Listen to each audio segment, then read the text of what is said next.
Welcome to the Untold Tales audio anthologies. Written by Don Muchow and narrated by Melissa Del Toro Schaffner.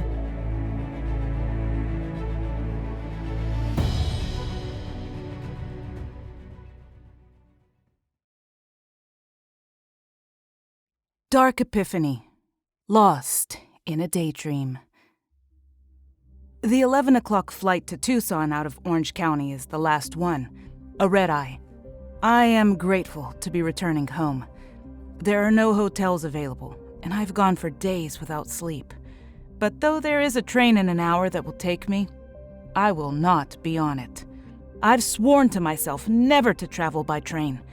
It's a promise I've kept for over 20 years. It is 1988. And I am on the Evanston Express, southbound to Chicago. We are 2 stops north of Howard. I can hear the sounds of distant car horns, kids in the street, a homeless and half-crazy man cursing to himself in his nonsense language. They are sounds of a plaintively normal world. But on the train, it is surreally quiet. A man boards. He is dressed in gray slacks, a pale yellow button-down shirt, and a khaki coat with pockets on the waist, breast, and inside where a newspaper pokes out. Like the other passengers, he avoids my glance, but my attention remains riveted on him. The train rocks and screeches toward the next station, and still no one speaks, not even a whisper of conversation. The next station is a B station, so the train does not stop. We continue toward Howard. When we arrive, the station is full of people waiting to get on. They look into the train expectantly, as if awaiting some event. I am overcome with an unexplainable sense of dread and inevitability. The nightmarish quiet and the brilliance of the feeble winter sun become overpowering. I want to shout.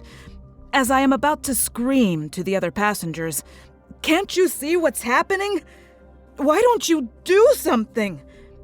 When in fact I know nothing about what is to happen. There is a hiss, and the doors open. Suddenly, I know what I will see. The man turns toward me and reveals that he has only half a face. I have said to my closest friends that it was as if a piece of reality were pinched off, kept isolated, and made him to seem like a dream. Each time it happens, it is like uncovering the brilliant, stark truth of an uncaring and sinister universe. An awesome and terrifying experience, like seeing God. I remember that Jung once said, "We are forced to believe in things because without them, we would go crazy. Because otherwise, we would be forced to accept that our lives are tales told by an idiot, full of sound and fury, signifying nothing." I do not know what to believe about the half-faced man I saw on the train. He does not fit my conception of the normal world. Maybe he signifies nothing.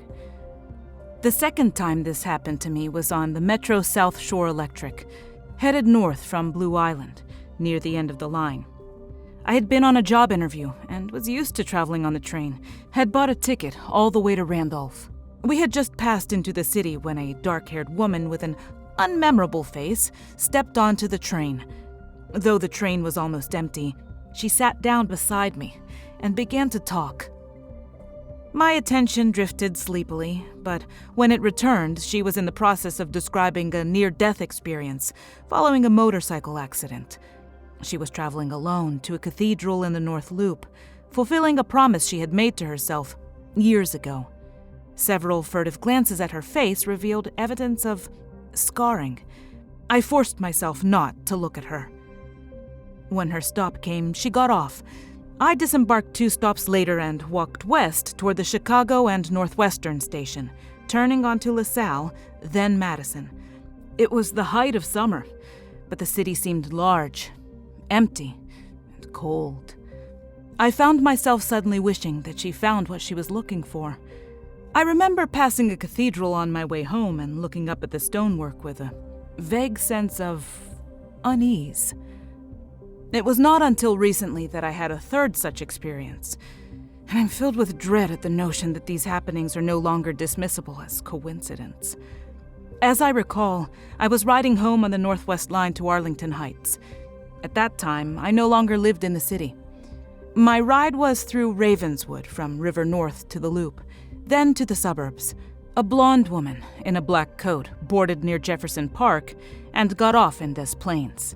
Before she left, she said something to me that I did not remember, but the black coat struck a chord of familiarity, and the message itself registered with my subconscious.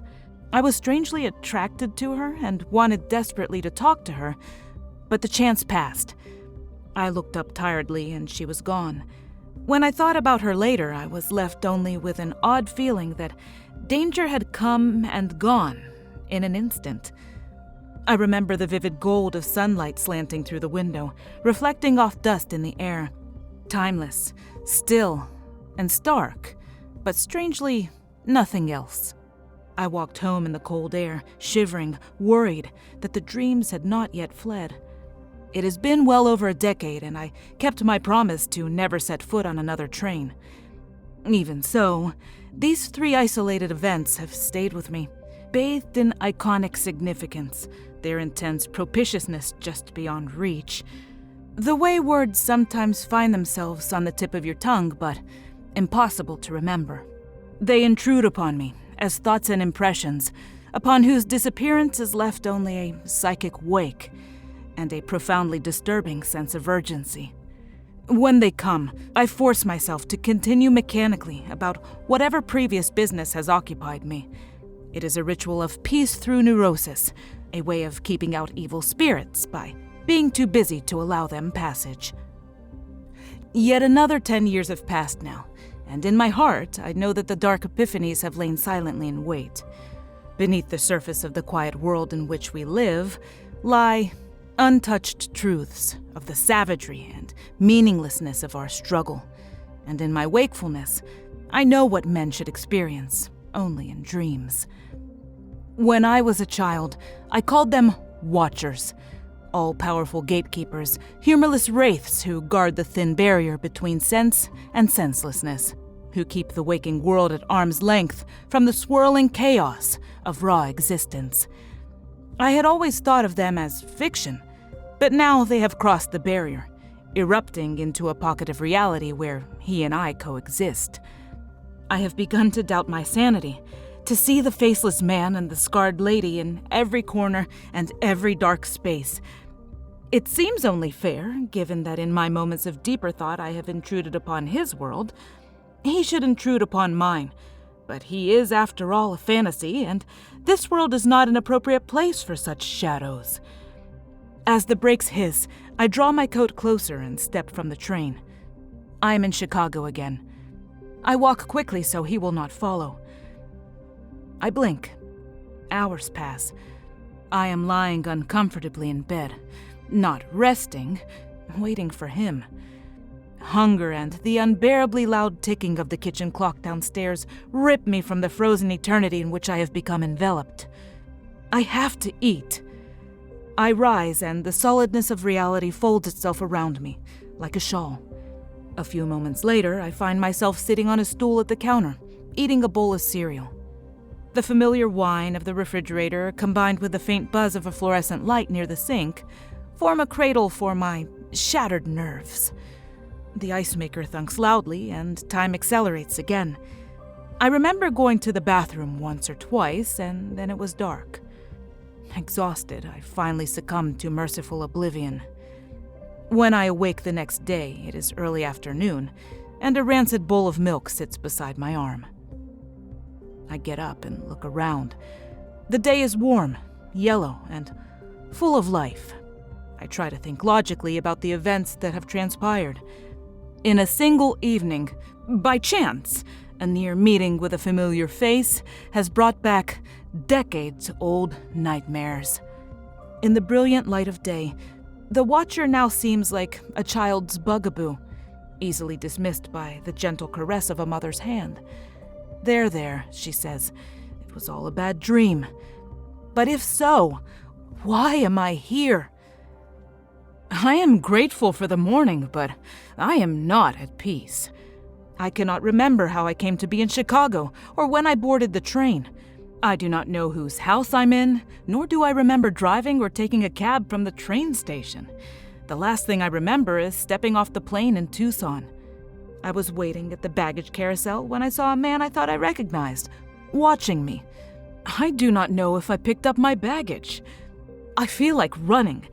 I just want to get away, to put time and distance between myself and the unknown terror that is chasing me. Then I realized that is just what he wants. To have me committed, confined, caged like an animal, and put on display. Look, he cries, the Hierophant, the one who dares rend the veil. Does he look sane to you? I bite down hard on a knuckle, trying not to remember. I can make him go away. Whole sections of my memory are gone now, or unreachable, but in their place are left disturbing images I cannot distinguish from reality. I try to make sense of them. The people, the train, the destinations, the time of day, conversation that is not conversation. Most of it is a confusing melange of numinous icons and yesterday's mental garbage bits of songs, the taste of a cheeseburger, the smell of auto exhaust, the sounds heard through an open window, all infused with significance beyond reality. The urge is suffocating. I wish desperately to know, or to be left alone from wanting to know. In the blink of an eye, I am back. It is about 3 o'clock now, and I feel relatively safe, shuffling around the house. I walk it from one end to another, without method or purpose, for lack of any better thing to do. It makes me feel comfortable to be doing something. The bedrooms are made, not professionally, and there is a familiar smell and clutter that tells me a family lives here. Do I know them? Moving from the master to the second bedroom through a connecting bathroom, I encounter the small toothbrushes and toys I knew I would find. I tap absent-mindedly at one with my foot, moving it out of the way. There is a vague jarring of memory. Chilled by the recognition, I move on. In the kitchen, I take the bowl and spoon and put them in the dishwasher. I replace the cereal in the cabinet above the sink and place the box in sideways, as I found it. I step into the living room and view the couch on which I began my fitful night. The pillows still bear the indentation made by my head when I reclined. The family must be on vacation, for it occurs to me that I had lain for hours undisturbed on this couch, and the children would have had a babysitter had they been home. For a moment it seems I know the sitter's name, then the moment passes. Frustrated, I sit down on the corner, then get up again and walk toward the window, drawn by the warmth of the afternoon sun and the desire for light. I peek through the drapes at the familiar sprawl of suburbia, lost in a daydream. Night has fallen, and the watcher is on the platform as the motorcycle lady boards the train again. As she sits down next to me, I move instinctively toward the window. She leans forward and begins to explain something to me, insistent, pleading. I move away and she tells me that I must follow him. Who? I ask. She replies that there is danger of the two. Through a window, I can see the watcher grinning. The half-faced man boards the train and comes to sit suffocatingly close to me. I feel myself break into a cold sweat. She smiles and gets up. The man slides in closer, getting between the door and me. I look out the window, then turn to gesture at the woman in wordless protest, but she is gone. I try to get up. Next stop will be West End, says the conductor. A blonde woman in a black coat. West End. She walks through a doorway into the next car and disappears. I follow, but as I pass through, I am suddenly back at the baggage carousel. My luggage is coming around, and I sigh with tired relief at the sight of a security guard passing a wand over the pockets of a man in a suit. A blonde woman wearing a black coat passes by. She smiles knowingly. I fumble in my pocket and remove a business card that says, West End Cab. It is left over from a previous trip. I remember now. I am looking for my parking receipt. I never travel by train. But flipping through the small stack of papers in my pocket, I find something that feels like a receipt. Stiff yellow cardstock.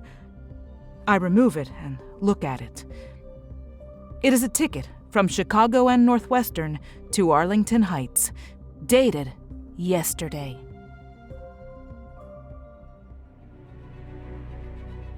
Thank you for listening. We love our listeners, fans, patrons, and supporters. We'd like to hear from you and let us know what you think.